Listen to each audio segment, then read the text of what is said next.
He's one of the OGs of Bangalore's nightlife scene, a man who's been behind the decks since the city danced to cassettes and not Spotify playlists. From bartending secretly and spinning his first tracks in 1999 to turning Kammanahalli into Kammanahattan, DJ Andre has built more than just a career. He's built a community, a sound, and a whole vibe.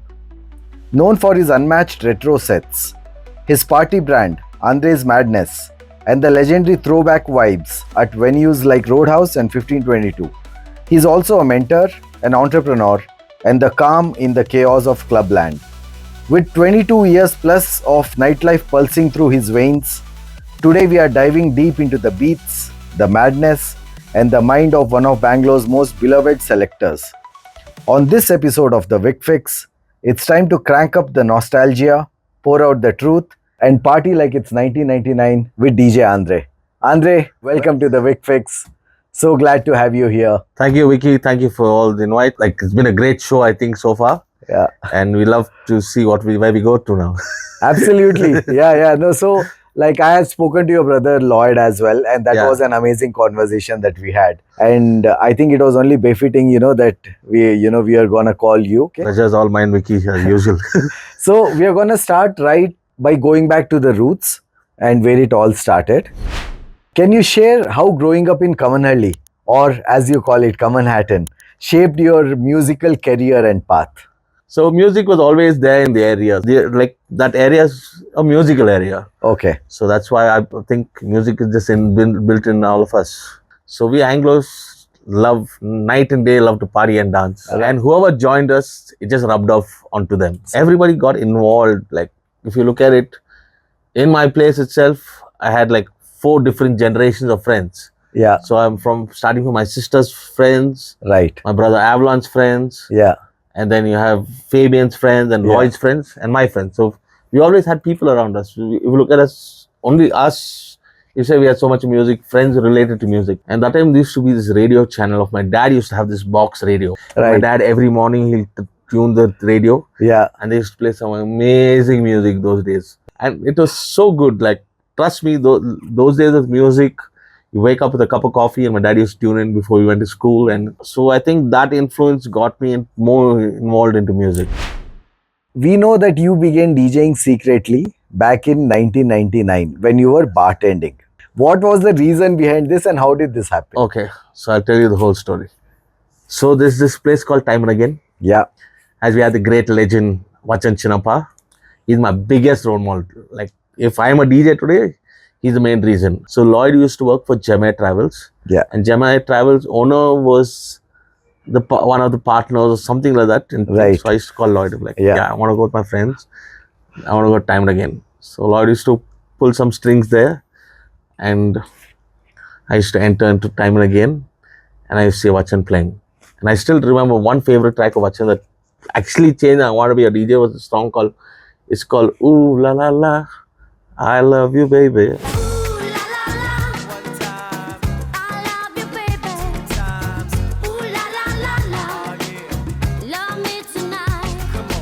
So that song is still my favorite song which Vachan used to play.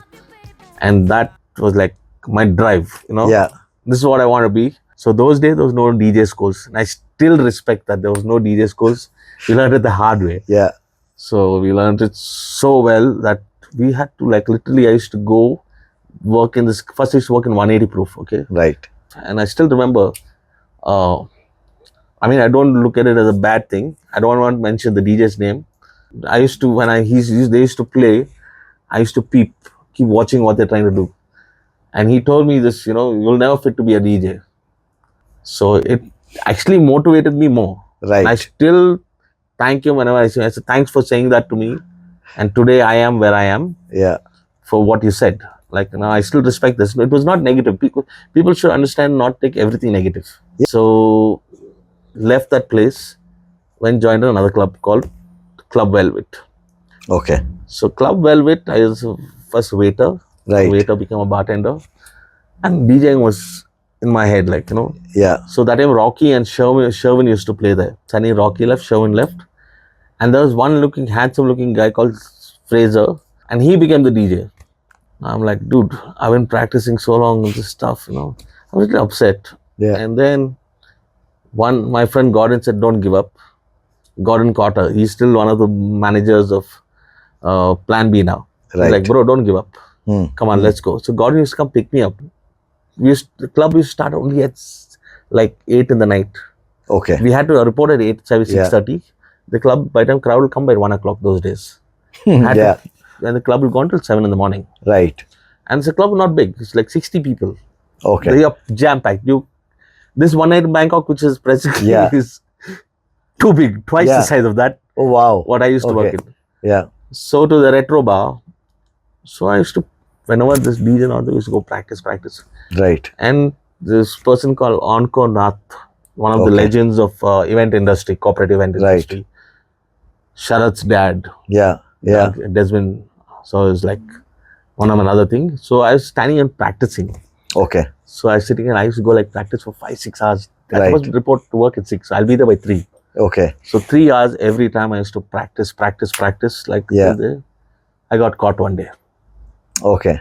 So when I got caught, I was like, I said, oh shit, my job is gone. Yeah. What I'm earning to buy my music, Yeah. plus everything is gone. So they played such a prank on me, saying, don't go and sit down here, take your uniform, give it to Fraser. Sit down here. And I was like, oh God, no, what's happening to me? And I think I lost my job. And around 12:15 in the night, Nath is like, how much music you got? I said, I have quite a bit, sir. He said, you have to play tonight. Okay. And that was my first gig. Right. On November 25th, I started November 25th. Yeah. Yeah. My first gig. Yeah. And it was there and I played and we had a tip box, okay? Huh. So DJs used to get tips that time. Right. So that night, usually the whole crew splits the tips. Okay. So DJ will get 4 points. Right. I played and my tip box itself had some 32,000 rupees only tips. Okay, and that time 32,000 rupees were like Huge amount. Yeah. so and I said I believe in equal sharing even till today. Yeah. Whatever I do is like equal. No, Yeah. I take more, you take less. I don't believe in that concept itself. Right. So Nath was like, he counted the money. He's like 36,000 bucks. I said, yeah. Like, are you serious, sir? It's like, yeah, it is thing. So he took the money and he gives me the full money. Right. Said, you did so much hard work so many days. Yeah. You deserve every rupee of this. Right. I said, no. Then I had a word with Gordon. I said, if I got something here, because this guy picking me up every day at 2:30 Yeah. and take me there. I said, so everybody's involved in it. Right. It took all of us to become something. Yeah. And it's a part of my team and I think. And we shared the money equally Good. among 8 of us. And I still remember, that was my first kickoff. And then I used to play every Right. day there. And I didn't have to go to work Yeah. like every day to work. I only had to play on Friday, Saturday because the crowd started liking what I started doing with Nice. retro and stuff. Okay. Then that place closed and I was really upset. Right. That took my heart, melted down. After how many years? After 3 months. After 3 months, the place shut. Okay. So then I go to Lloyd and Rocky and I was like, Rock, this is what happens. Don't worry. Don't break your heart. So Rocky put me in downtown. Okay. The worst place I ever played. Okay. Bro, I used to play on 2 Discmans. Right. Yeah. Okay, those are CDs, Yeah. right? Yeah. 2 Discmans. Yeah. And guess there's no buttons to press the track to go to the next, okay? We had to use toothpicks to change the tracks. That was so epic. That was the best, whoa, what am I playing and stuff. Yeah. I was gone used to playing on the Denon 4.5 and playing on this. Yeah. Suddenly you Yeah. get Yeah. Of course. Right. so many people liked my music. Everyone was there, packed house for me, and then I didn't like it. So the owners were like little rude and stuff. Okay. I said, no, I don't want to, Right. talk to anyone. So I called up Rocky and I said, Rock, this is not happening for me. This guy is thinking, Rocky's like, Andre, come to Night Watchman. I'm playing a Night Watchman. So I needed to practice more on the console rock. Yeah. So I was like, Rocky, come to Night Watchman. So I said, I'll work other places, but Yeah. Rock, I just want to learn. Right. So Rock and Lloyd said, you come to Night Watchman. I said, okay, fine, you open for me and stuff. And then I was playing one night and they liked my music. They told Lloyd, can you send your brother to thing? I got selected for 13th floor. Okay. Okay. And 13th back floor. then at 13th floor, like salaries were there. Yeah. 10 was the max for a DJ. Right. Like for a month. And I was getting 25. Okay. Huh. And like as the highest paid DJ, young guy, just fresh out of the box, and I'm getting paid that much. It was good. I was there for like a year and a half at 13th floor. So from then on, it's no turning back till today. Superb. Very interesting. So what's the longest time that you have held a residency for? I held the residency at Jeffries for 3 years. Oh yeah. Of course, you remember the Jeffrey days. Yeah. From 13th floor, I moved to Jeffries. Okay. I used to play at Jeffries and go to Club X, play at Club X. Right. So, and Club X was my main deal. Club X, I had a deal with Anand, Anand was the king at that time. Of course. Had a deal with Anand. I said, Anand and the management, I said, boss, I'll play for you for free. Yeah. Yeah. Because those days I just want to play. I just wanted to it was every moment was practice for me. It's not about, I wanted to see what the crowd's reaction was. Then, of course, my dear friend, Abdul, DJ Abdul. Right, yeah. was there with me. Yeah. So he had no clue about retro and okay. It's like he was there, but he's not. He was more into hip hop and stuff. Right.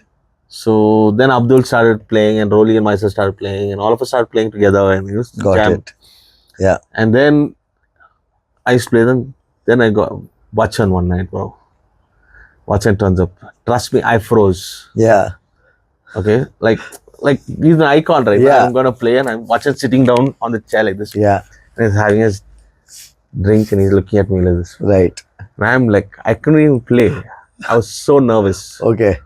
Like I was literally trembling. He was like, that's the man that because I'm become a DJ. Right.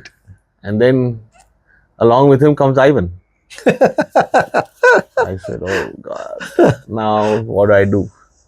Like I was nervous. And I remember my dad saying, if you're nervous and if you think you're doing wrong, you'll do even more wrong. Yeah.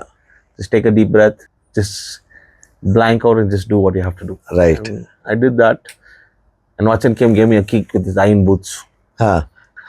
Like I thought, for what he's kicking me, I was like full thing. Like, that's a good job. Yeah. I'm like, ha.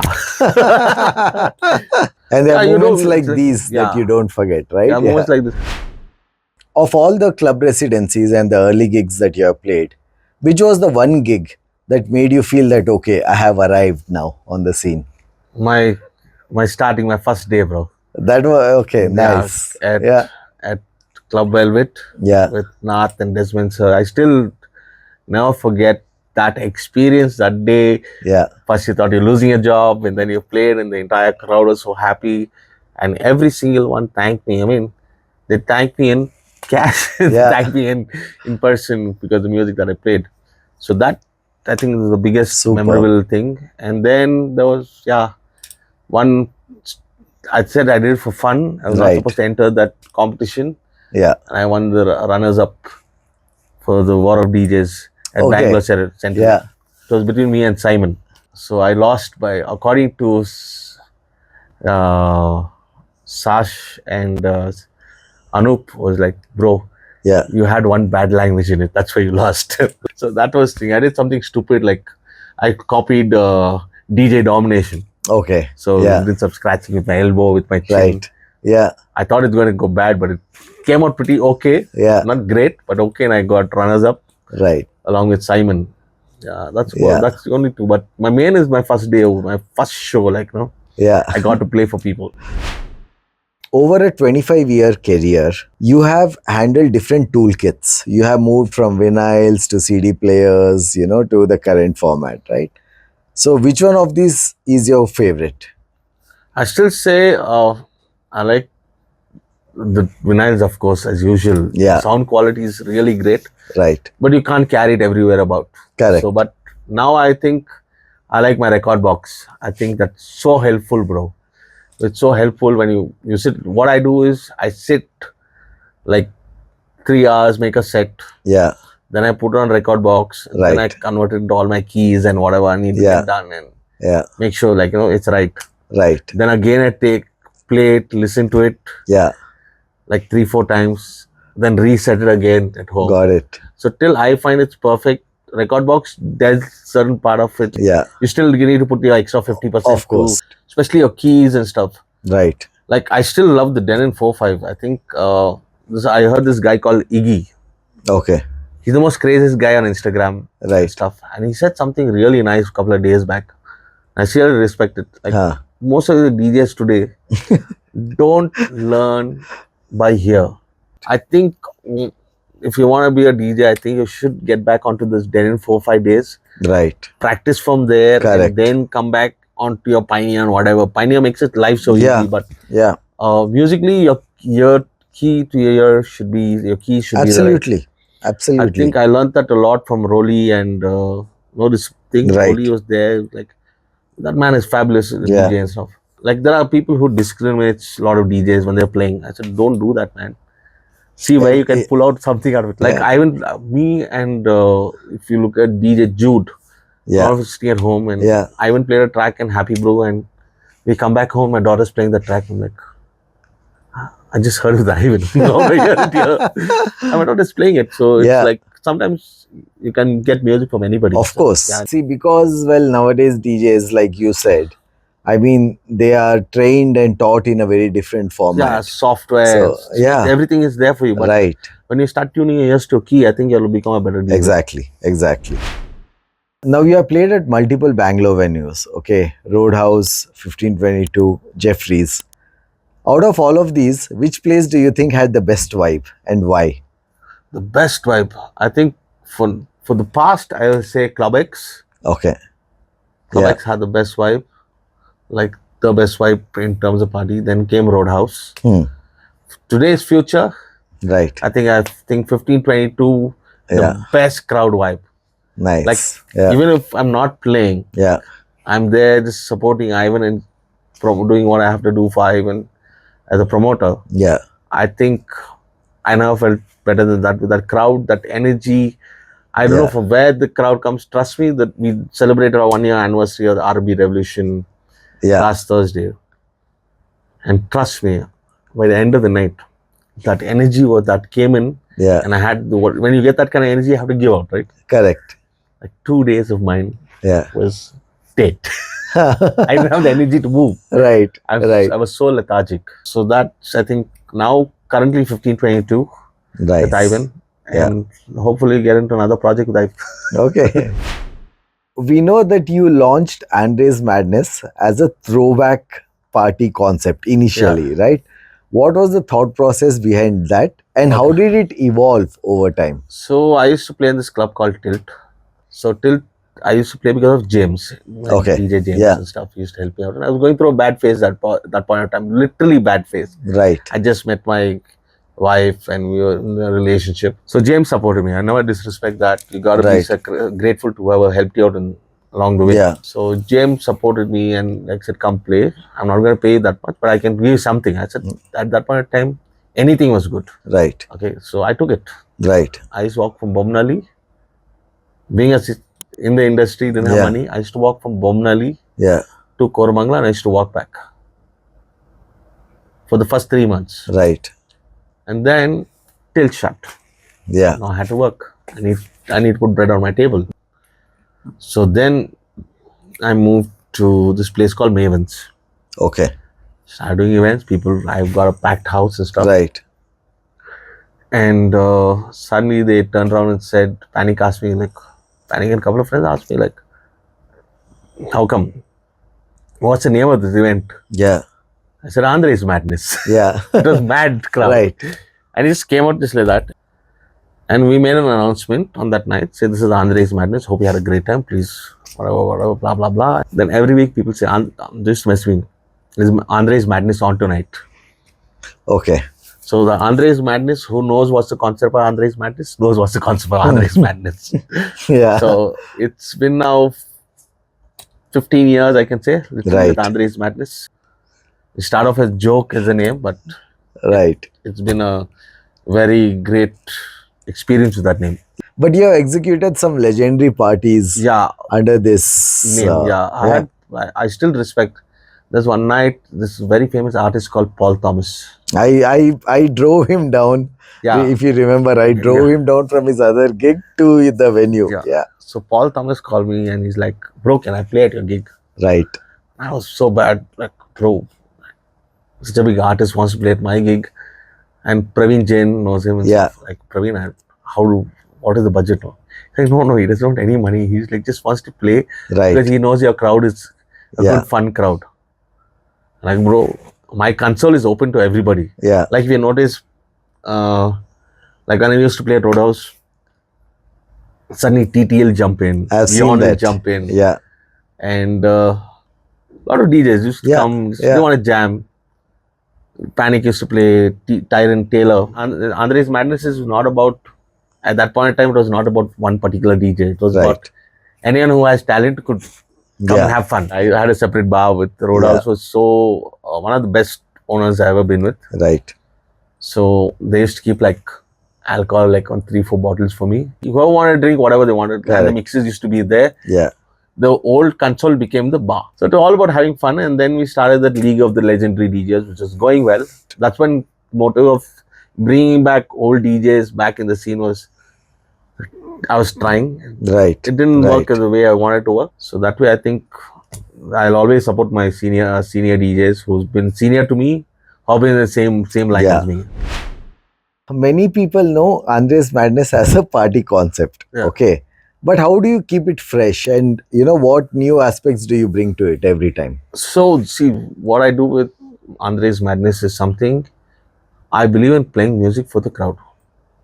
Okay, so I keep the crowd engaged. So like I do one day with Andres Madness, I do 80s. Yeah. Retro music.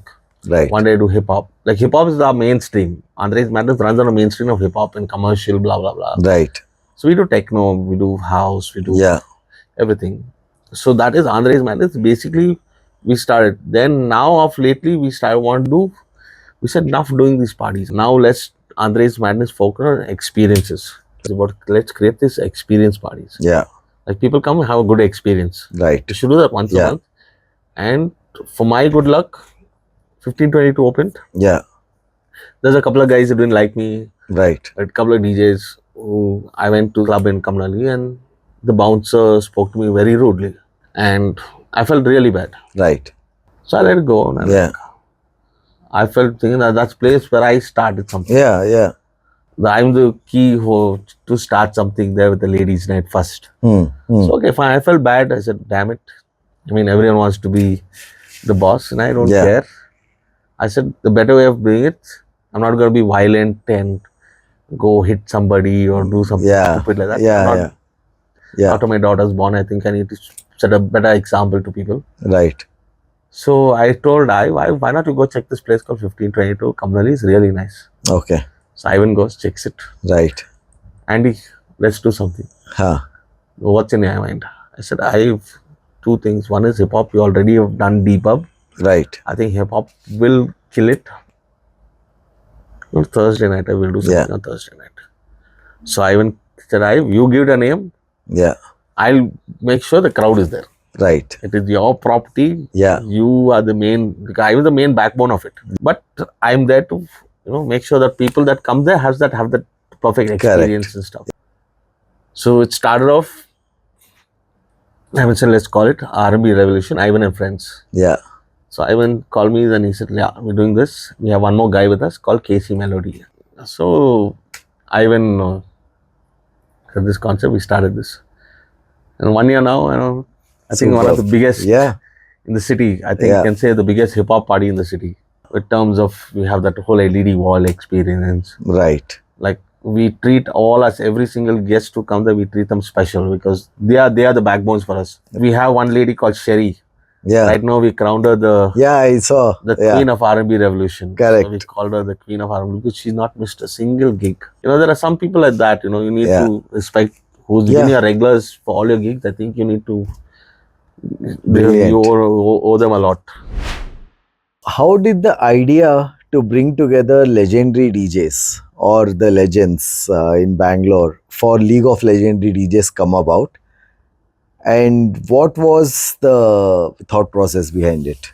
So at one point of time, when I've noticed like the DJs I used to look up on, so many of them like they're not getting work because a lot of these young guys are coming out of nowhere from different cities, like who didn't know what was Bangalore music, started getting there and doing stuff for half the rate, like killing the market. Yeah. And at that point of time, there was, including me, I mean, I was doing pretty decent because I was had Andre's Madness going on. And then you had all these DJs not getting work. And I didn't want to leave my guys who I respect, who have such good talent, musically thing. And I met these owners from Salt, Hari and everybody else. Yeah. And I'm like, Hari was such a gentleman, such a darling he was. Then he too came to me and I'm like, bro, I'm feeling so bad. It was just general conversation. Right. Or a drink. Yeah. At his place. And I'm like, Hari, there's so many of our Bangalore DJs, old Bangalore DJs. They don't have, like, you know, we don't have them. They're like, a lot of people undercoating and stuff. Yeah. I wish I can do something with them and stuff. Harish like, why somewhere else? Let's do it in my place. It's a small place. Yeah. And Harish was such a nice guy, bro. I've still never disrespected him. Yeah. If you ask any of the DJs, I have one policy. Don't extra charge your DJs, especially as seniors, your same level as you, don't charge them extra. Yeah. Whatever they're charging, like couple of DJs, I tell them, boss, like Vachan told me a price. I told Harish the price. Yeah. They agreed to it. Correct. The DJ. So, and I told Harish was one guy I've noticed, before the artist can go on the console, he'll be the most, hand be trembling, he has the money. Yeah. Like, boss, take your payment. Yeah. So all the senior DJs were doing really well with that and stuff. But at one point in time, there were a couple of, you obviously have a couple of black sheep of the family. Right. They didn't understand what I was trying to do. Right. Like in terms of, I was trying to help all of them. But at one point in time, it came to my ears that like I was taking extra from them.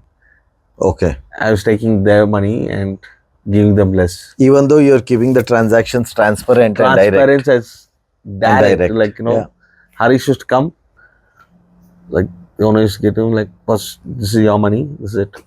And I think a lot of people vouch for me, like when this happened and stuff.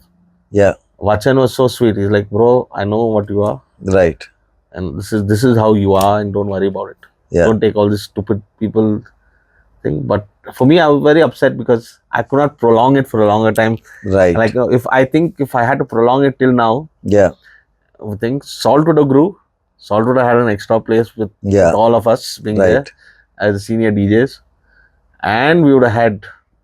So that's the reason why you stopped it, is it? Because I don't like controversies. Right. So that's when I said, no, I'm not going to do this rubbish. It's like, if I'm trying to help somebody. But it's a great concept. I mean, there's definitely bring it back, potential to bring it back. Yeah, I will. Yeah. I think that will be a good, interesting concept. During COVID, we know that you shifted towards the food industry. Yeah. Wherein you opened up food venture. So how were you able to balance this, and what was your thought process behind that? Okay, let me be very frank with everybody. I said, I don't like stretching, begging for money. Yeah. Right? I'm a guy who believes in there's a lot of money if you use your brains. I'm not educated like all the other DJs and whatever.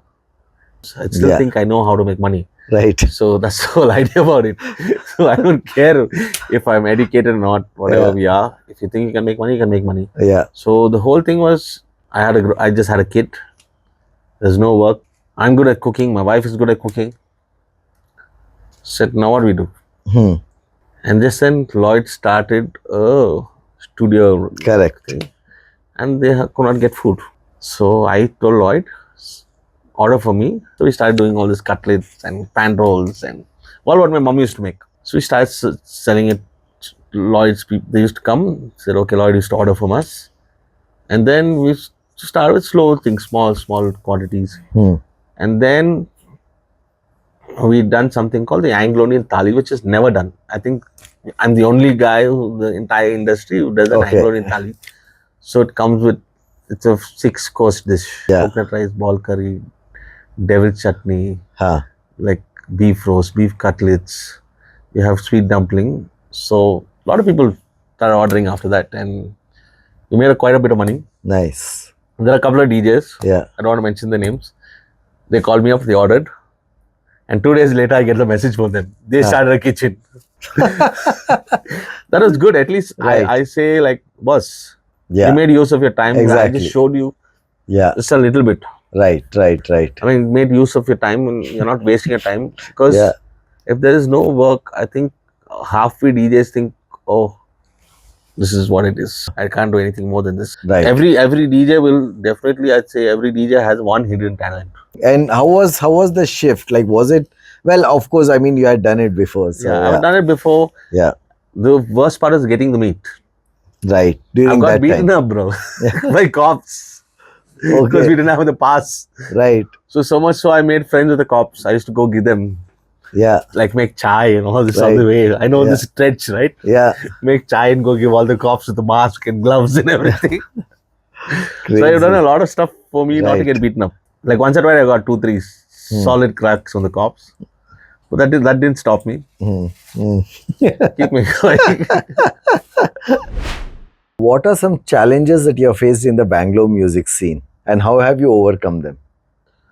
Bro, oh, there's a lot of challenges. First is Bollywood. Right. Okay.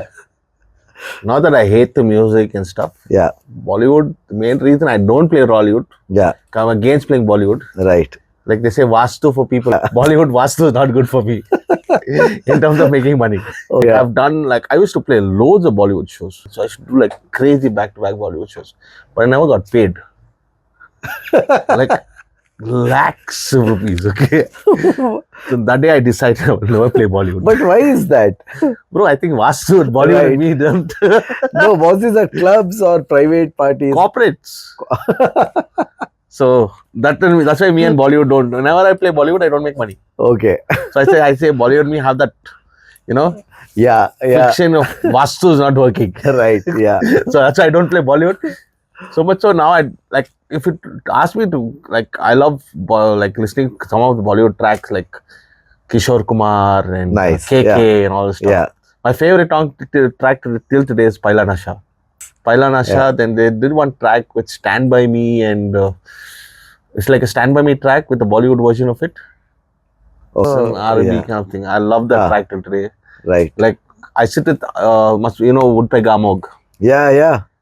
So sometimes when all the club closes, just few of us sit down, like, planning Right. and stuff, have a drink. And then we'll be listening to some Kishore Kumar, and Amog will be wondering, I thought you don't like Bollywood. I said, I like the old stuff. I don't like Yeah. the new stuff. If you look at KK, like one of my all-time course. favorites. Yeah. There's some of the Bollywood tracks, I don't know the names, but though when I heard the chorus, I know this track. Like, Got it. I listened to it when I was thinking. Hey, I've done Kavali and all this in school, bro. Yeah. So I know it's only the Vastu thing. the Vastu is not Money. working with money. Okay. Point number 1 is Bollywood. Yeah. And the next two. Guys don't know where they're coming. If they're coming to a party, you should know which party you're coming. You know what's the genre of music. Right. Don't come to a party where you want to listen to what you want to listen.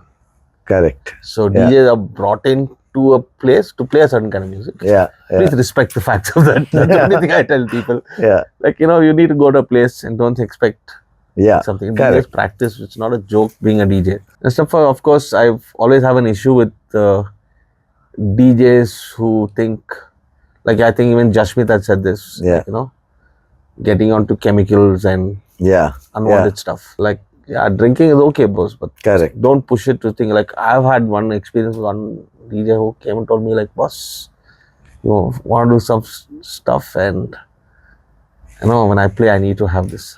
I said, boss, when I play, I don't need to have this. Yeah. I get high on music. Now, with regard to the industry, are there any other issues that you Payments, face? bro. That's usual. Everyone say. Every time you have to beg.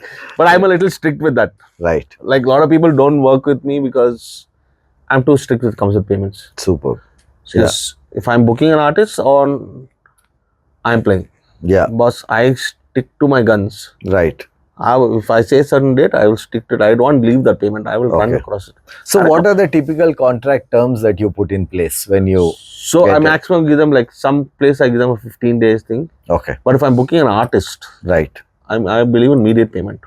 Okay. Whichever artist. Okay. It doesn't matter. Yeah. It's upfront payment, boss. Yeah. Like the payments, whatever amount they ask for, Yeah. you pay them directly. Yeah. That's my rule and Yeah. regulation.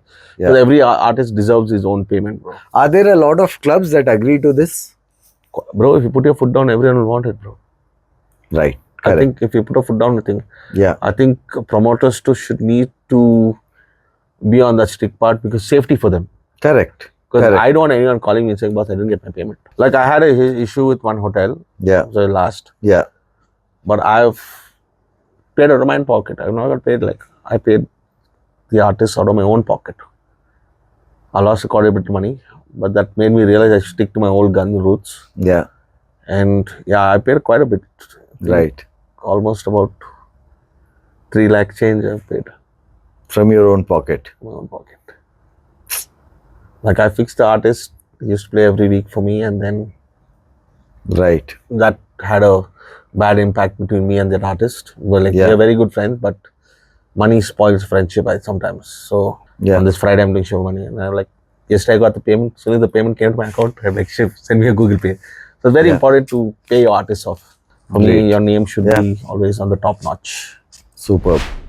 We know that you were mentored early on, okay? And as of today, how do you ensure that the advice that you got is passed on? And what advice would you give to the upcoming DJs? Bro, first thing, okay, music school is doing a super job, fabulous job. But you need to put a little more hard work in terms of how do you get your ears tuned. Like I said, that's very important. Tune your ears to music. I mean, if you can't tune it by thing, but go listen to some other senior DJ, sit with him. If you get time, ask questions. Very important, ask questions. The more questions you ask, and when it comes to DJing, there's no end of learning. Correct. There's no end. It's always the new technology makes life easier, but doesn't make you better. Yeah. I believe in that. It doesn't make you better. If you have a little old touch with some people, go to the music school, learn your basics, whatever, blah, blah, blah. But do your homework, come back outside and try getting on to, like, with a couple of senior DJs, sit down with them, you know. When you sit with your seniors, I think there's a lot more to learn how you can go about learning music. Yeah. And no doubt, as till today, I'm a DJ, I still figure out, Ivan is so advanced and whatever. Yeah. But his ear is tuned so well to music. You need to understand that. Correct. And I'll watch him every day. There's not a day that I don't learn from him. Like most of the DJs go to a party and you're trying to find faults in some DJ. Bro, first be good to yourself. Correct. Learn yourself. Nobody's here to judge anybody. But go support, enjoy. If you're not playing at a party, man, go to some senior DJ. If you can take 10 people with you, take 10 people and go there, sit with him. Correct. Learn. Yeah. One way you don't pay him anything. Exactly. And you get a lot of experience on what you're doing. So you give him something in return, you bring 10 people to a thing. Correct. And you tomorrow give yourself like 5 years, 10 years down the line, you'll know how to play. Like example, bro, like few days back I've been to Koramangala, like at 8:45, DJs just bang it. Yeah, you're right. If you have a DJ who's coming after you, even if it's Bollywood, you need to know how to set the vibe for the night. Correct. As you're opening a set for any DJ, if some DJs think this way, I say, oh, I'm senior to him, how can I give him the main set? I'll play what I want. No. That's the biggest mistake we make in life. When you try to spoil a night on the beginning of it. Correct. When you keep a night, people will recognize you for what you played and not for what the senior DJ played. Of course. And the senior DJ will always, main set guy will always appreciate it. Appreciate you for what you have brought it to that party. So you have the biggest key in life to start the party by not playing bangers, by keeping the vibe. That's my only advice to these junior guys, to keep the vibe. Looking back onto 25 years of experience, okay, what's the one single piece of advice that you would give to someone who's looking to turn this passion into a lifelong career? Bro, it's a lot of hard work. If you don't put in the hard work, you don't, like they say, the old saying, you don't put in the time, you don't make your money. Hmm. Correct. So you got to put a lot of effort to it and do it with all your heart and soul. Right. It's not easy. It's not very easy for everybody. Yeah. For some people, it's luck. Right. For some people, it's there. But at one point in time, if you put in the hard work, I think you'll be somewhere. It will always stand out. Yeah, you need to, and very important is like how you treat people. Is to be humble. The bottom line is being humble. So that I learned from one thing I learned from the very most important key is to be disciplined to yourself and being humble to yourself. Right. When you humble yourself with everybody else. Correct. So I always look and try for that. So that was a brilliant chat so far. So what you're going to do is you're going to lighten up the mood a bit now, and we're going to go into this whole fun section. Can you tell us a very bizarre song request that you have gotten, and did you actually play it or not, and what happened?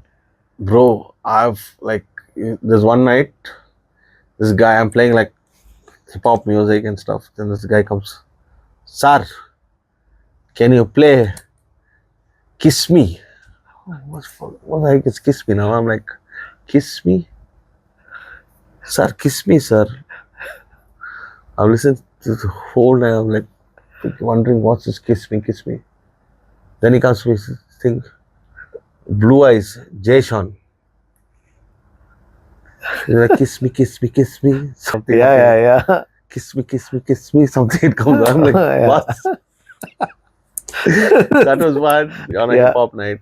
Like, you gotta get some weird people. Yeah. And the best is you gotta see this, bro. I still never forget that weird step. Not only tracks, the weird step, okay? So Panic and I were playing at Tuscan Verb, okay? At Anand's place, and this guy comes, we're banging it again. I have to do this step, bro. This is like the step of the year, that time, okay? This guy is full on, okay? Panic and myself bajawing and everyone's dancing, everyone's like full gangster vibe. This guy was like, the whole night. Can't beat that, okay? Till today, Panic and myself, but it's a fashion step. So this guy just kept doing this step all night. Whole night. And you have some people like, it's like, and to hip hop, Yeah. Yeah. And you're looking at the chicks. Until today, Panic and myself laugh about it, It's like, it's one of the craziest nights. What's the weirdest thing someone has thrown at you while you were DJing? Bro, they threw a... Are you serious? Yeah. Yeah. So I asked him, is it used? Like, I had it with the tissue paper, like, who's used? Are you serious? Where was this? At a club. I think this was at Tuscan Verb itself. Oh my God. And this chick threw to me. I'm like, right. So describe a party moment that made you say, yup, I'm never drinking again. Panic, myself, and Anand's nephew, Arshit, yeah. So we go to Thailand. Okay. To Bangkok. So before leaving from here, we kept drinking. I kept drinking and stuff. I'm excited and want to Bangkok. So first time going driving a Panic and stuff. So we go to this club, like there's a 0 degree club and all stuff. Kept drinking. I drank like crazy. Okay. I was so high that I could not even open my eyes. But I know what's going on. Right. Okay. I could not open my eyes. So I go to the toilet. I would throw up and stuff. And suddenly, like, someone's putting the finger in my mouth.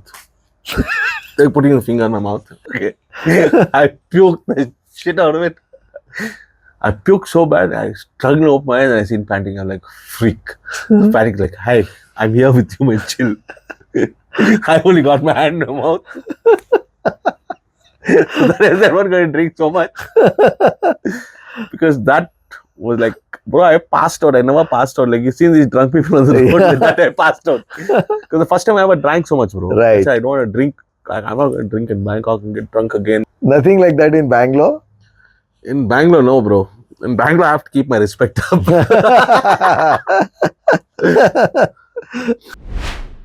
Have you ever DJed in slippers? Or worse, have you lost a shoe mid-set?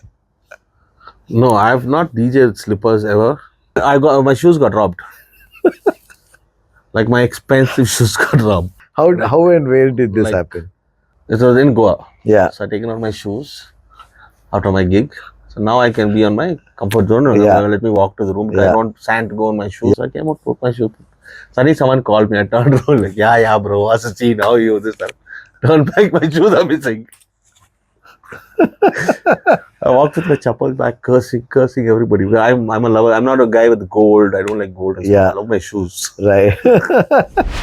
Have you ever landed at a gig without music, or have you forgotten your USB pen drive and then you have? I've always carry with my pen drives. I have another set of pen drives which I always keep as safety in my bike or in my car when I'm leaving for a gig. Okay. If I leave for a gig, I have 2 sets. So there's never Same been thing. an incident that's happened wherein things Never have ever, gone never wrong. ever. Right. I had pen drives not working sometimes, and Yeah. once it didn't work. Like I put it on a pen drive and I put on a thing like it Yeah. didn't work. So thank God I always had like a backup pen drive. Oh, nice. Yeah. So always have a backup with your music. That's one Yeah. thing I did. What's the funniest incident that has happened with you at a wedding when you have been DJing? Oh, funniest thing, there's quite a few, bro. Like MCs calling me like, give it up for the DJ Henry. I'm like, who's Henry? It's like Henry. I'm like, oh, who's Henry, bro? I'm playing the music. No Henry. This has happened multiple times. Multiple times. Yeah. Henry, Andrew, Andre. Like I've got like weird calls of names. Like now, off lately, most of them call me Andy. I'm like, okay, Right. Yeah. okay, fine. Just keep it there. Any funny incidents that have happened at weddings with regard to Bollywood? I've almost got beaten up, bro. Okay, can you tell us about that? Like, see, as you know, I'm not too great at Bollywood off lately and stuff. I'm playing, I'm bajawing and stuff. There's one drunk guy. Everyone's enjoying. The whole party is just rocking, having fun, and people are rocking. It's my friend's cousin's wedding. He said, you keep on 5-6 Bollywood tracks max. Don't play more than that. One guy comes up to an uncle, smashed to the skull. Takes off his shirt, takes off his jacket. Hey, you're not playing the good Bollywood. I want to fight with you. I'm like, okay, fine, boss. I'm like, look at the client. And he's my friend's uncle. No, I can't even say anything to them. Yeah. Like my friend's uncle. Yeah. After that, he didn't realize till the next day morning we get out of the room. I said, uncle, what, you still want to fight with me? Hey, why I have to fight with you, man? Come, let's go have a drink. Like, you wanted Bollywood. Right. I wanted Bollywood. I said, yes. And then he's like, no, I wouldn't ask you for Bollywood. So, uncle, you asked me for Bollywood. Everyone knows you asked me for Bollywood. The fighting is not play Bollywood. No, man, I was fighting. I wanted to play English music. I wanted to play Michael Jackson and Stevie Wonder. Yeah. You are wondering, uncle, where am I? Can you tell us 2 of the most notable incidents that have happened during Andre's madness that you will never forget? Blake. DJ Blake. Okay. Dude, we are playing at Roadhouse, and Blake is like high, like he's just having his own fun. Blake takes off his shirt. I'm like, and everyone is like, what is Blake doing? What is Blake doing? I said, as long as he doesn't take off his pants, he's good to play. Oh, he was DJing. DJing. Yeah. Taking off his shirt. Right. Right. And he's playing. Yeah. And he's rocking, like he's Yeah. going at it, okay? Yeah. Like, okay, fine. Let him do that. That's Blake for you. Sometimes you need to leave your friends away. Yeah, you shouldn't be changing them. Yeah. And Blake, like he was having fun. He did that, and he was having more fun doing that, and people are enjoying it. I have no problem with Yeah. Okay, that that's was number one. Yeah. The number 2 is Sherman Justin Lal. Bro, every time I'm with Sherman Justin Lal, KJ Sherman, Yeah. he doesn't need a reason to take off his shirt. He took off his shirt as well. He does it often, bro. He does it almost every week. Okay. He's like the shirtless DJ. You can call him KJ. But he's one entertainer, bro. Yeah. So, Andre, thank you so much for coming down. We had a great time. It was so much fun to catch up and, go through your whole journey. And I'm sure that whoever will watch this episode will definitely learn a lot and take away. And yeah, I mean, it was a pleasure to have you on the Vic Pleasure's Fix. all mine, Vic. Yeah, And just want to say thank you for calling me up and all the best for what you're doing. And you've been doing a great show thing. I've been seeing. It's a lot of advice that I've taken from your show too. From you can look superb. at Yeah, Jashmeet's interview. yeah. I mean, as a fun part, you look at my Yankur, my boy, the Yeah. Mr. Romance. Two things. So a lot of good topics that you have taken. I'm so thankful that I'm part of this, and thank you so much, Vic. Thank you so much. Let's catch for a drink now. Yes, for sure. Yeah.